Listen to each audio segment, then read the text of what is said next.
Okay. Okay, so Hi. so everyone, this is Andrew. So I met Andrew in where was this? Dublin, right? Dublin. Yeah. So he can tell you more about what he does and maybe give you guys some advice on how you may want to prepare yourselves in a couple of years, whenever you finish or sooner, to get jobs in the data industry. I guess with the emphasis on London, right? I'm in London now. All right, it's all yours. Okay, so I'm just doing a document so I can share with you guys. So I'll do an introduction and explain a little bit who I am. Maybe that'll give you an idea of what I want to talk about. So I've been in data engineering probably my whole career. So I've got a 22-year career in data. And at university, I actually studied statistics, land surveying, geographic information systems, and I was programming probably when I was 10 years old. So a long time. So I'm 47, such a long time ago. In that time, I've worked on some of the world's largest data projects, and I've designed global infrastructure for data applications. Probably the biggest thing I've built, I designed and redesigned and rebuilt the entire data access control system at Thomson Reuters. So they're like Bloomberg. They deliver financial data to about 600,000 finance users globally. And I built a usage tracking application that tracks every action, every mouse click, everything for all 600,000 users. It collects data from 2,500 edge servers globally across 8 data centers, and rifles the data back to a system that ingests about 1 terabyte of tight binary data a day to create a data warehouse that feeds like 1,200 people. So this is like, it's global scale applications and systems. About 10 years ago, I got heavily into big data infrastructure and now I use a lot of Spark, but I program across the entire stack, so I can use legacy systems, new systems, and I have a lab. I'm in my lab now, and I do a lot of new work as well. And I get a lot of questions about what does it mean to be a data engineer. And I also get a lot of questions. Just hold on a sec. He's collecting antique typewriters. So. Sorry, I just have my wife chatting loudly on the phone. I'm just trying to knock that on the head so you chatter. So what I wanted to talk to you guys today about is if you were looking at becoming a data scientist, a data engineer, a data architect, I wanted to talk you through what does that look like and what does that feel like in a big company? How does your career develop? So a lot of people will talk to you about skills, training, technology, but it's not clear to many people how they get started, what a career path looks like, the kinds of places you could go studying data engineering, and where it leads. So it's good to know those things and it's good to know what's valuable and what kind of impact you could have in the world. So I'm going to try to screen share. I'll just go to my entire screen, and I'm going to pop over to a document. So I've sent this document to Raz to distribute to you guys, and I hope in the part. that is legible on the screen. Is that legible? Yeah. Can you guys read that? Yeah. I'll zoom in a little bit. So this diagram is one I put together probably about 7 or 8 years ago, and it's a special take on a Venn diagram. So it's not one that you see very often. And it communicates to people what the key capabilities are if we're going to design and build a data organization. So if you wanted to build a company of data experts, or you wanted a big enterprise to start up a company, you would need to understand the different skill sets and how they operate. And you would need to know how work flows through this company to get things done. And the important thing to note here is a lot of data science is happening at the prototyping stage, and people are getting great answers, and people say, wow, but those solutions don't go into a production mode, and those solutions never really become industrialized. And it's a great shame in data science that most of the science doesn't change the world. Because to change the world, you have to change industry, right? And that's what like Steve Jobs did, right? We all had computers, but he put them in our pocket. And so data engineers, the purpose of data engineering is to industrialize. So if I zoom out a little bit into the bottom, a data engineering function, if I explain this diagram from left to top, around in a clockwise fashion, so we have enterprise data architects. Those are people with 15 years experience, say, who understand all of the data in a big company, and their job is to govern that information. So I'll give you a war story. One company I work with, they had 27 different encoding schemes for gender. So there's just male and female, right? And maybe unknown, or maybe you could be transgender as a score. But there really is not 27 different encoding schemes. And so what we found is in France, it was fem and homme, so it was F and H. And in the US, it was male and female, so M and F. And in Japan, it was two Japanese characters, and it just got out of control. So nobody was able to share this information. Nobody was able to understand globally how many males and females use their application. It was kind of a ridiculous situation. So an enterprise data architect would go in and say, let's have some standards about data collection. Let's get our data collection strategy organized. And let's be consistent and have a policy and try to control 27 different development teams following the same encoding standards.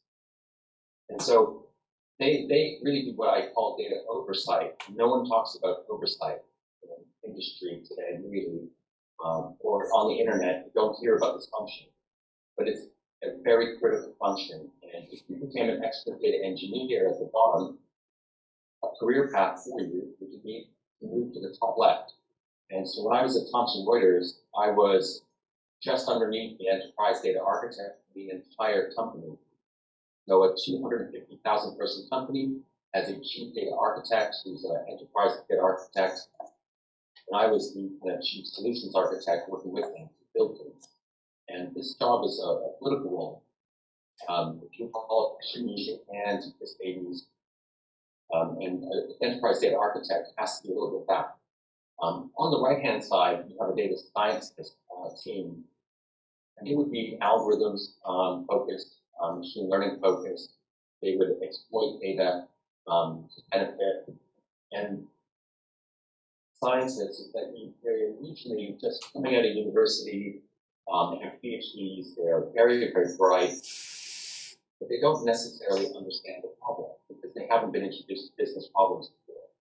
And so the idea of the enterprise data architect function, when they collaborate with the data scientists, they see they inform what great hypotheses look like. And so understanding what you can observe in the data you have, mixed up with guys who know all the methods and algorithms, helps inform great hypotheses. And if you're not working on a great problem, like why are you working on it? So these are problems that could change the world, right? Because they change industry. So the data scientists would typically prototype that, and I'm not sure what tool set you guys all use, but a lot of the science is happening in a Python notebook. And heads up, Python notebooks don't change the world.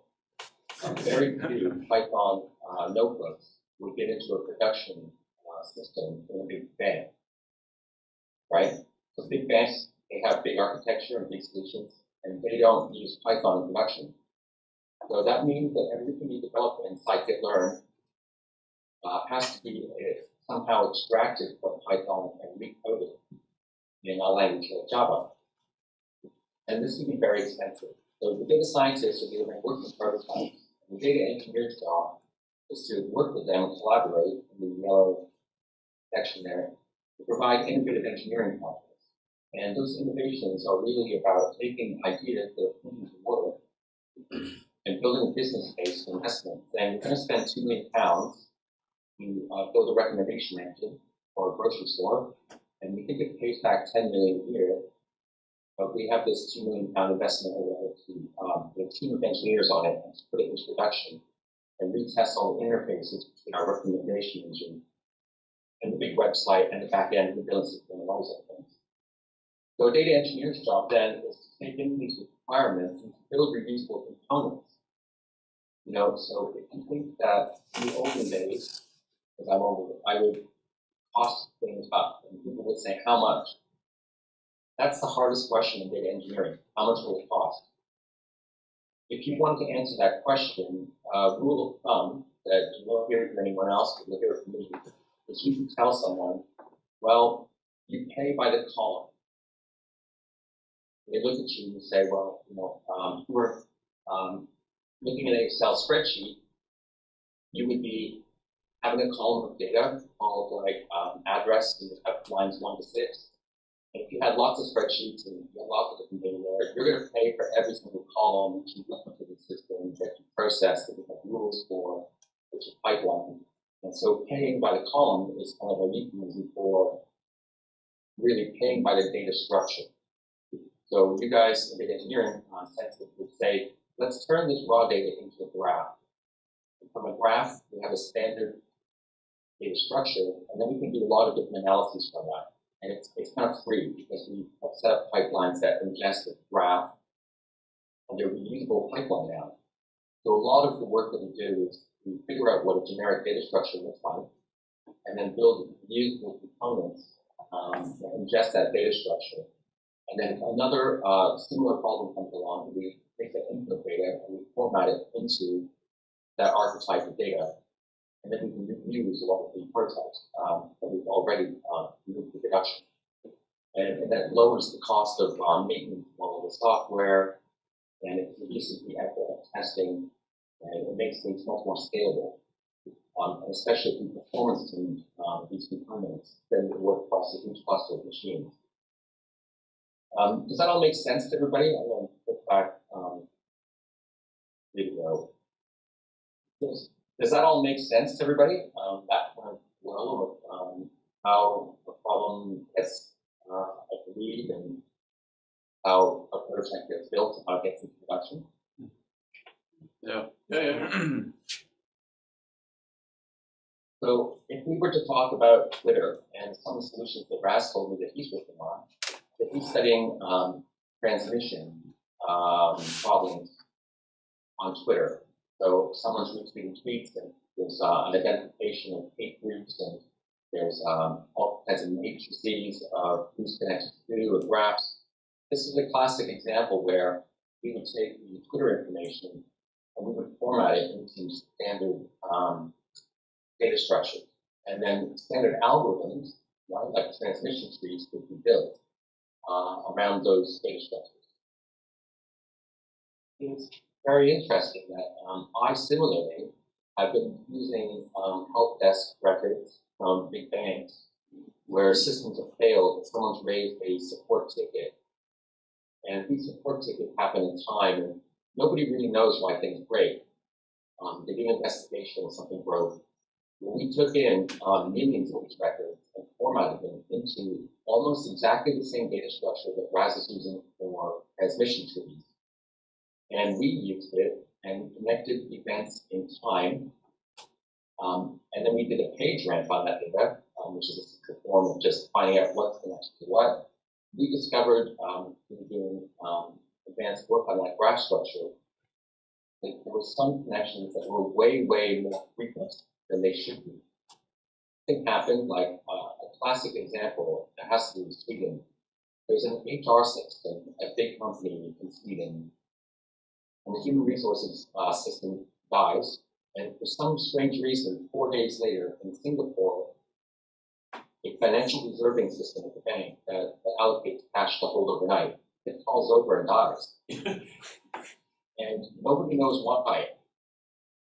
And I identified this pattern as being 1,000 times more frequent than it should be if we were to use a random walk and to allocate just a random occurrence. This is definitely not random. And we identified this contagion, okay? That's what Raz is talking about. When I investigated with the bank, they said it's not possible, they're not connected. And I said, I'm not your engineer, I'm your auditor. So go and find out. And it turns out that this was the outcome. A month later, they came back and told me that there's an engineer. He works in Bangalore, in India, and he is a support database engineer. And he works on both systems, supporting them. And when he goes on holiday, which is the life every day, dies. And that's his food. And 3 days later, when he's on holiday, the log files for the reserving system get too big and they blow all of the disk space on the server and it goes down. And so we discovered that there was this soft relationship between the engineer going on holiday and system A falling over, and then somewhat later, system B falling over. But it's regular as clockwork. Every time this guy goes on holiday for more than 3 days, the problem is better. And the power of what I'm saying to you guys is that the data structure itself that I created from the raw data is completely reusable. So I could, for example, take news events and start to correlate news events, right? So there's an announcement about a change in policy in government, and 3 months later, there's an announcement of a recession, right? So we could, for example, start to look at wide-scale contagions and identifications of unseen patterns. But we wouldn't have to rebuild the tools. We have a tool. And the job to move this tool sideways to the problem is then a data engineering task to do the transformation using on the raw data to make that raw data look like our transmission tree. So we come now to this new space. There's another document I'm going to pull up called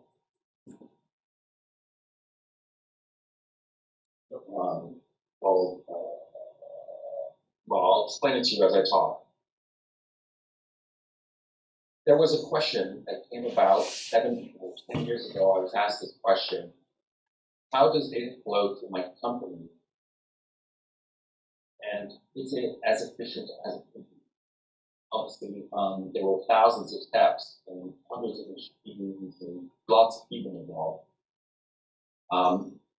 And we tried to understand what a good flow is versus a bad flow.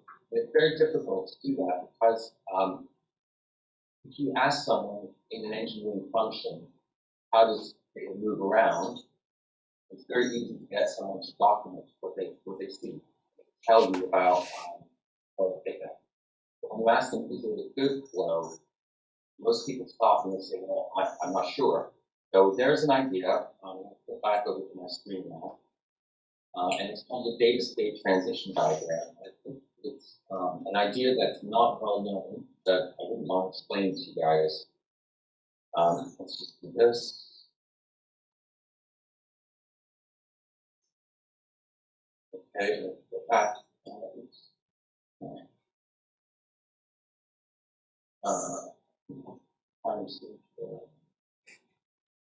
Okay. Can you guys read that data state transition diagrams? Yeah. Yep. So there's a heading tool, and it drives most of the large-scale infrastructure in big companies you've heard of, like Twitter. It's in a lot of banks everywhere. It's called cascading, and it's not popular anymore. But it used to be one of the best data engineering programs around for heavy, and everyone's moved to Spark now. But the guy who invented it, his name is Chris Wenzel, and I'm just going to highlight that. So Chris Wenzel is one of the top data engineers on the planet, and he built some really humongous infrastructure for Thomson, which is a data processing company.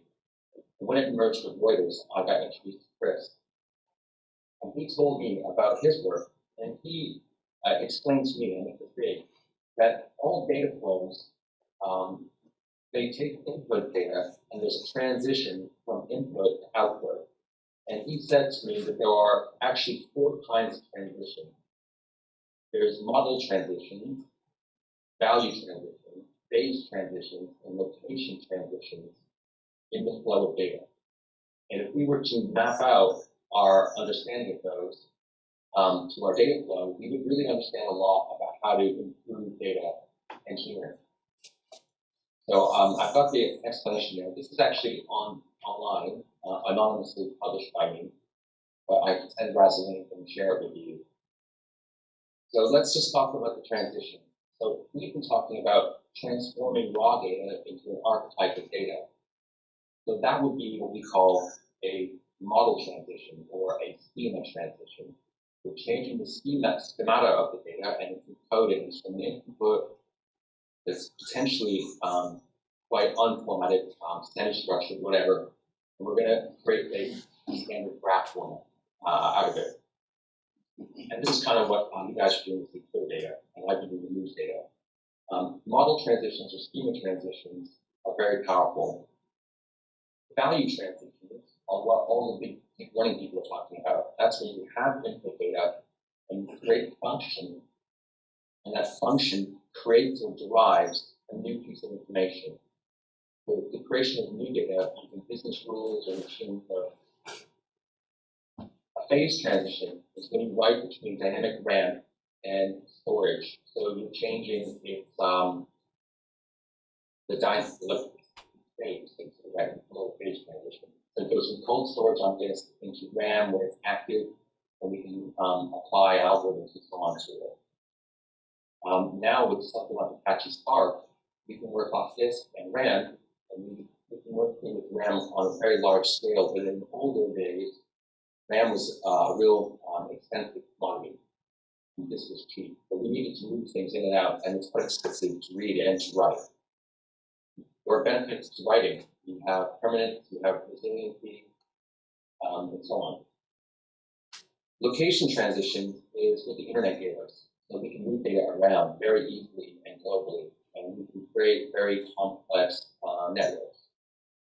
So the point that Chris made to me, and I highlight here, is that simplicity is about subtracting all the obvious things and adding all the meaningful things, right?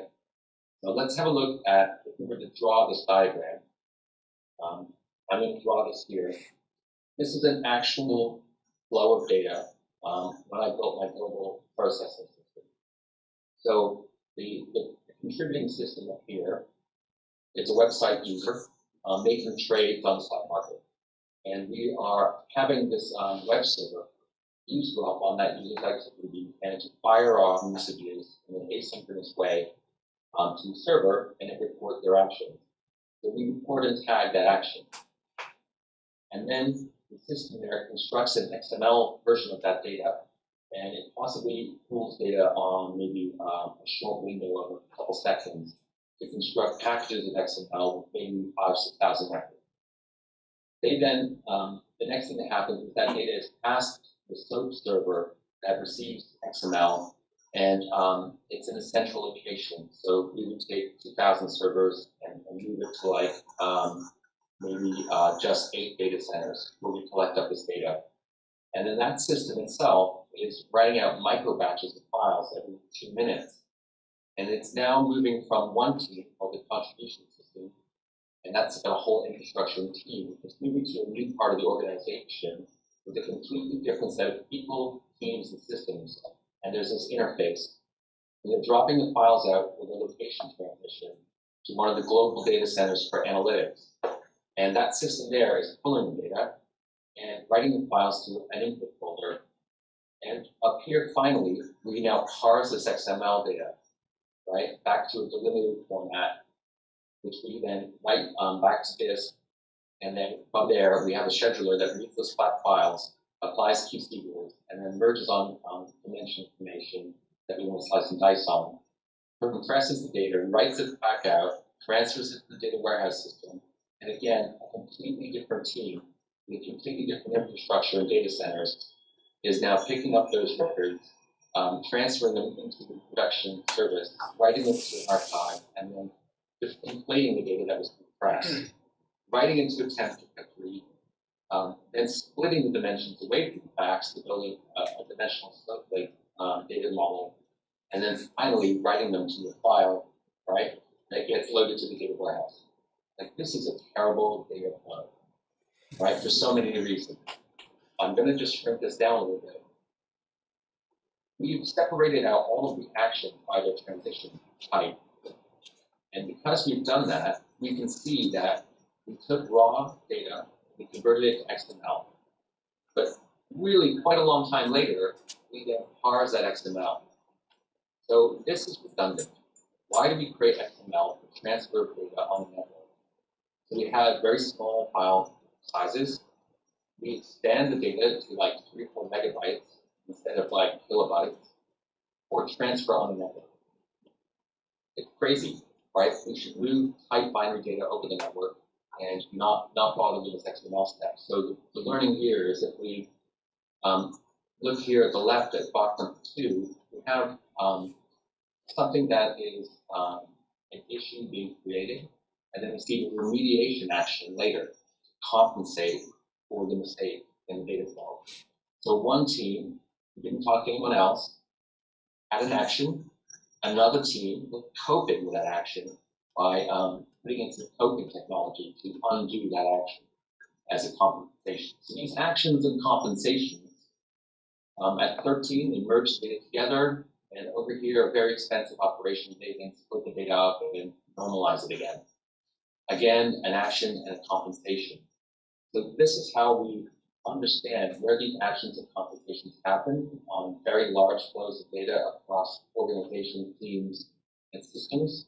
And we can agree that if we don't do this primary action, then we don't have to do the compensation.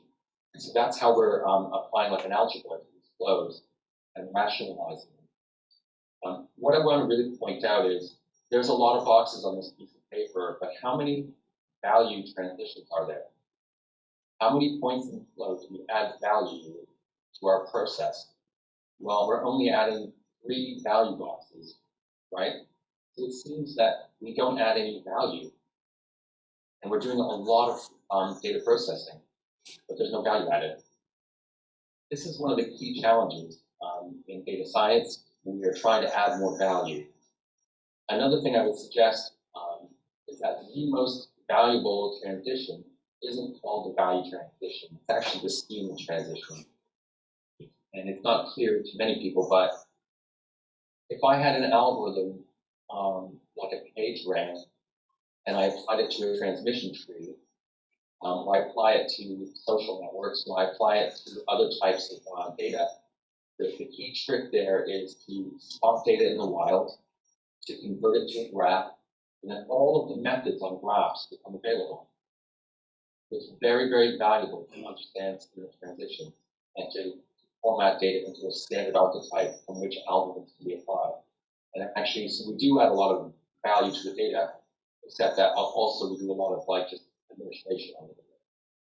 So does that make sense to everybody about the ideas behind how to coordinate large-scale data flows? Yeah. Yeah, this model about data state transition diagram, not well known. But if you were to work in a giant company, these ideas can really help you to optimize flows of data. Not well known. So that's quite a lot of. I'm just going to end my screen share. So that is just a taster of some of the scale and complexity of some of the work we've been doing in industry. Just some anecdotes. I would suggest to everyone in this room that if you're on a career path in anything to do with data, right now you're probably learning languages and tools. You might be learning Spark and Scala, for example. You should plan right now to retrain completely once every 5 years. Every 5 years, you will be redundant. I program in something like 20 languages now, and like 18 of them I do badly, right? Every 5 years, I had to completely retrain my tool set, my skills, everything. So I have code that I actually have like 300-400 line programs you wouldn't make it off. GAWK, if you know it, it's like a command line tool in Unix. And you know, I also that's from the early days. I still use that stuff. It's still really efficient, but it doesn't scale. I know all the different databases. I've worked with everything. All the columnar databases, worked with all of them. I work with Spark, and even today, I wrote a whole book on Spark. In fact, I'm going to plug my book, actually. Yeah, that's one of the recommended reading for my 365 and 520 sequence for next semester, actually. Yeah. Chapters of your book, specifically. Yeah. So currently, I think this book is on sale, right? £10 for the electronic version. Yeah, so there's usually a sale on the ebook every couple months. It goes for $9. So I have a company, but so just on the training piece, it is very likely that computers are never ever going to go away. That we are going to see computers in all devices. There won't be a single device on the planet that doesn't have a computer in it. So in the future, when we're old, I imagine your shoes will talk to your shirt and complain that your tie doesn't match.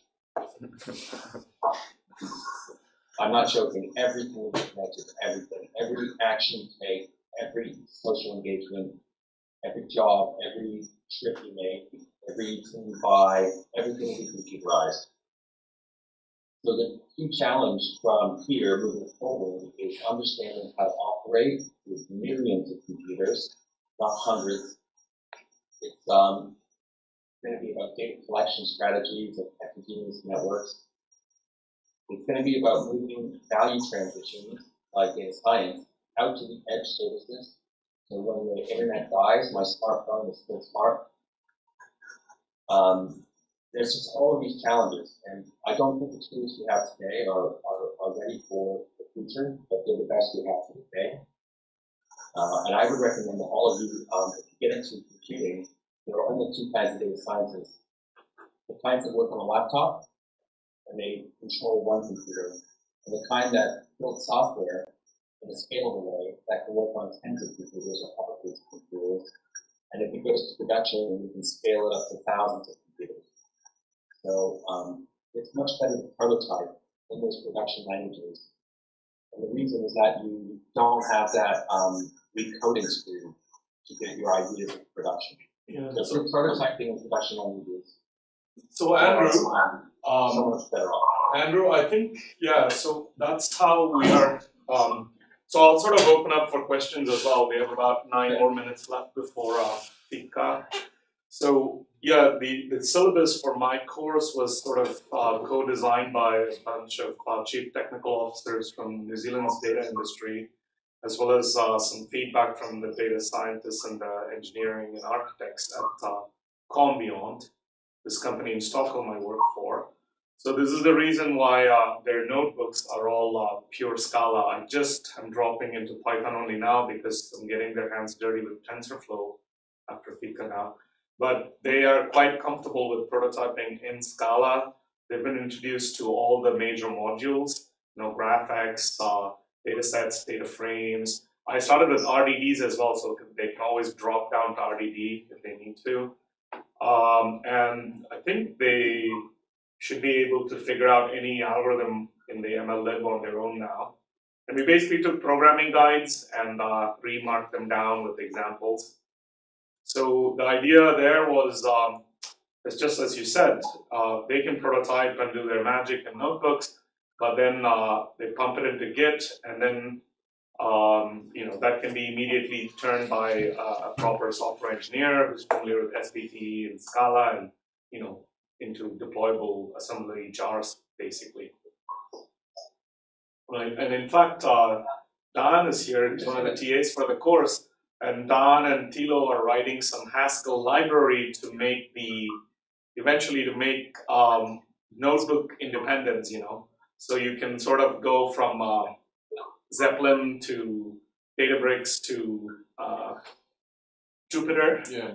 So that, if you're addicted to a notebook format, that shouldn't really matter. The Scala code can still be babbled, basically. So I'm just gonna jump in there and just give you guys a heads up on how we cope with those things today.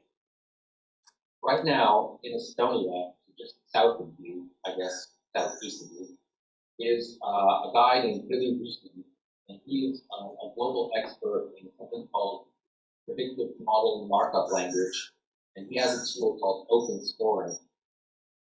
Why this is so important is we created a library called PMML, and got like 27 kinds of models that can be built with scikit-learn, can be trained in Python, and exported to this XML format. And then we can load those into a central service and run them in Spark. So it's a bridge. It takes small-scale prototypes and moves them into production by using standard encoding for model portability. And this isn't the best solution, but it is a great solution in practice. So we are seeing today that in large companies, they can only hire Python skills.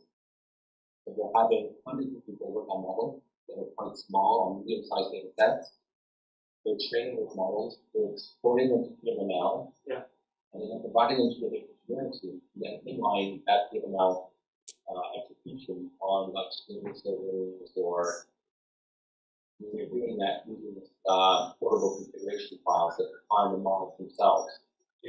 This doesn't work for deep learning, and so the new challenge is around how do we do that same type of model portability on things like deep learning related models. Sorry, things like what? You just cut out. Things like what? So the two key challenges are on model type. Machine learning models that are decision tree based, regression based like GLM, all of those types of R models prior to deep learning, or Python models like scikit-learn, they can all be exported to the standard PMML, predictive model markup language, and you can execute them in Scala.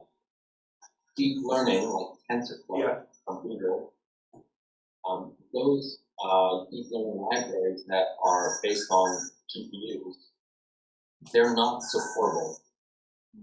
So we're still having to do a big recoding exercise, and we're still struggling a little bit to make that efficient, to move models from GPU-based into production. Facebook are using a language called Lua. I program in Lua, and you're using it because you can compile the code to C libraries and then execute them on small devices. So that's one of the Facebook tricks. Are going to different paths. So it's NUA, is it? Facebook's modeling language? How do you spell Lua? LUA. LUA, oh. It's Lua, right? Yeah. Facebook are using Torch 7. Yeah. Google's using TensorFlow. Just one thing to also note, many companies are moving over to Azure. A lot of the late industries that they are moving to Azure now. And if you use Python to build deep learning libraries, there's a library that you should have called Keras. Keras defines deep learning models. But you can have multiple backends. Yeah, we just used Keras yesterday. Just started Keras. And also, these guys know about PMML and Spark, so they know all about saving the models and reloading them for serving predictions live through structured streaming now, as well as Spark streaming. So those fronts, I think they're pretty much covered. But I don't know. I mean, the other thing they will be doing, maybe if we have time, is doing transfer learning using the Google's deep learned models, right? But I guess that has its own format as long as you're sticking to TensorFlow, I guess. Yeah. You know, I can suck these big image models and then transfer learn from them for recommender systems. But as long as I stick to some TensorFlow Keras package, then I don't have to worry about, sort of more universal babbling between Facebook's deep learned thing. And is that what you're worried about, or when you say that there are no standards for deep learned models savings? So there are lots of products and they don't work the same way. So the models are not portable across systems. Yeah. So the Torch 7 models, they don't naturally translate into H2O, for example, Yeah. or peak of the day. Yeah. Everyone's developing these, but it's still quite an immature market in terms of standardization. Okay, so Andrew, let me just ask these guys to ask a few questions, right? Because I think maybe I don't think they know about H2O. So why don't you guys ask Andrew whatever, we have a few more minutes.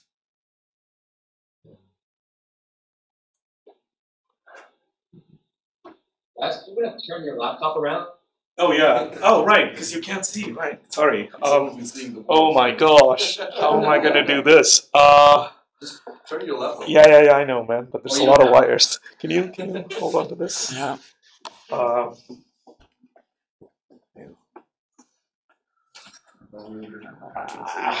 There we go. How about that? It's so much better than talking to the wall. Yeah, sorry. We have another video that is live on Google Hangout. That okay. So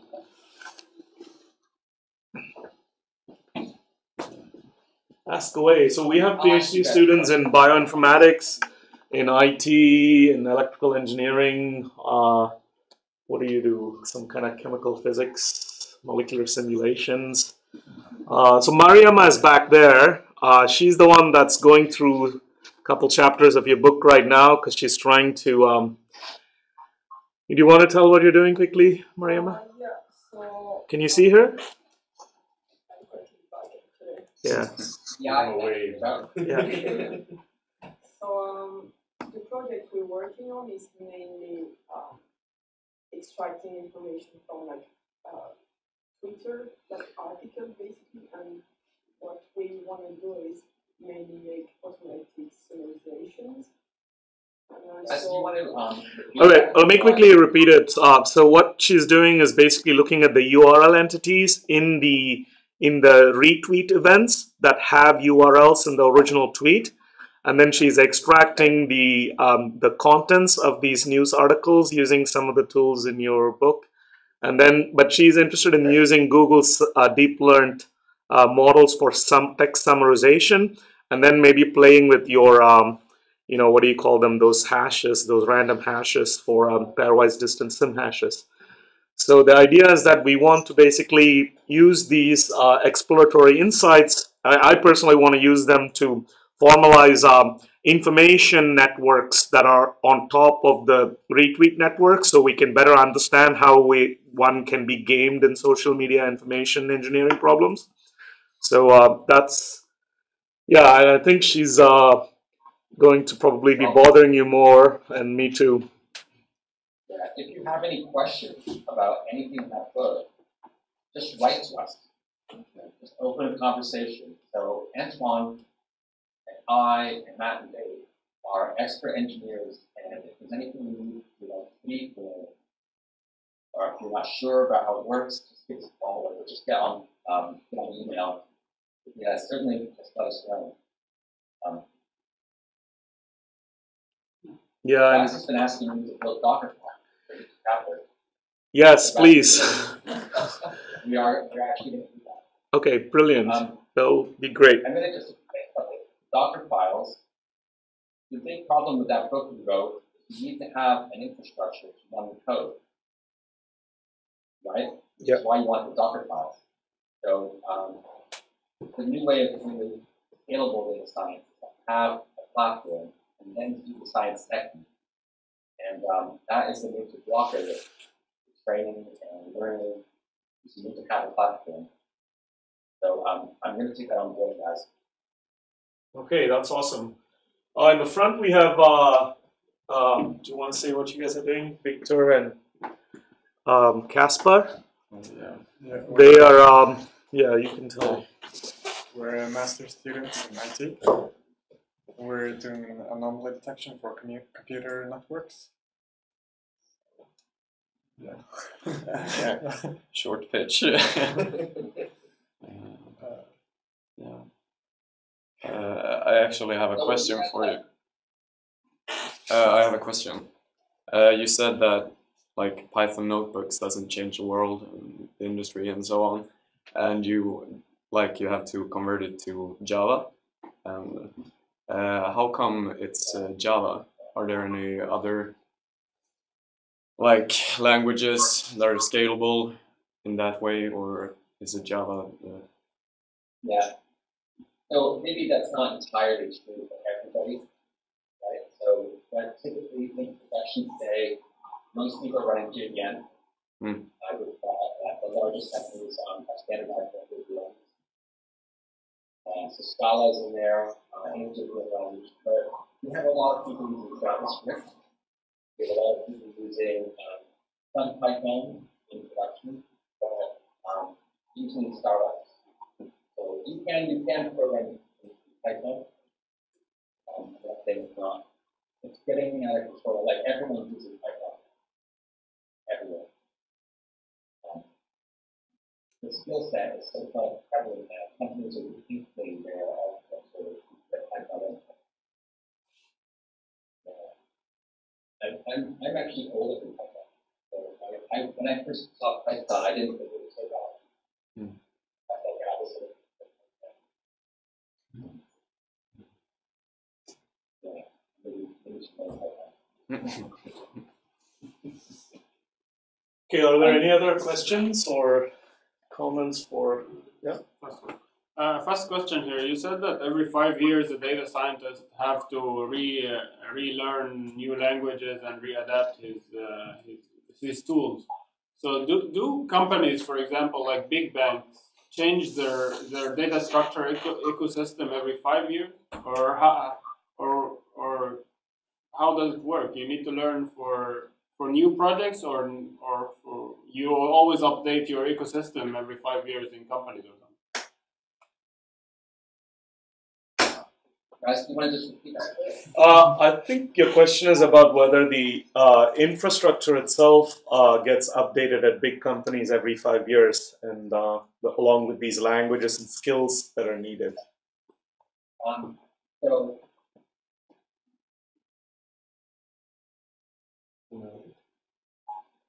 actually, it's not the infrastructure that's the mission, but it's the new infrastructure they're adding. So no one ever throws old stuff away. It runs together on. And so I've seen people still running mainframes. I know that there's some very large companies that would be quite frightening if I told you who they were. We're buying parts on eBay to keep their mainframes alive. At the same time, in the newer projects, they're using TensorFlow on GPUs in the cloud. So they have a mixed infrastructure. And so every time they extend, now you have a new skill set to learn, and you're still using the old skill set to get the level of data. So my own fear path is that every 5 years, new stuff is changing, and I have to learn something new. But I still am using all my old stuff as well. So yeah, I would just, it was changing so fast. I didn't have any use of it anymore. And this is fun. So I spent like 2 years learning macros. All right, so I don't know on this side of the room if there are any questions. So we have a couple PhD students in maths here and in bioinformatics, biology. Okay. Yeah, so I could throw out a question. So you talked about using these standard models and standard algorithms to solve these problems. But are there any companies looking for people to develop new models or new algorithms to tackle the problem? Okay. This is a fantastic question. You're going to hate the answer. I spoke to a local CTO of a company, a very large company, and he was shouting at me. Okay? And he was banging his fist on the table. Okay? He was angry, and he wanted this thing to work, and it doesn't work. And this is what I responded to him.